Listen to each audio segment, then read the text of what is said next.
Ever! Pigilan mo ako! Pigilan mo ako! Wait.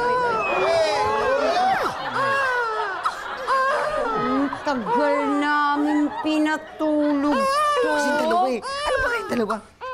Yung baby, umiiyak ko. Malamang inaantok na yan. Dapat pinapatulog niya yan. Kawawa naman yung bata.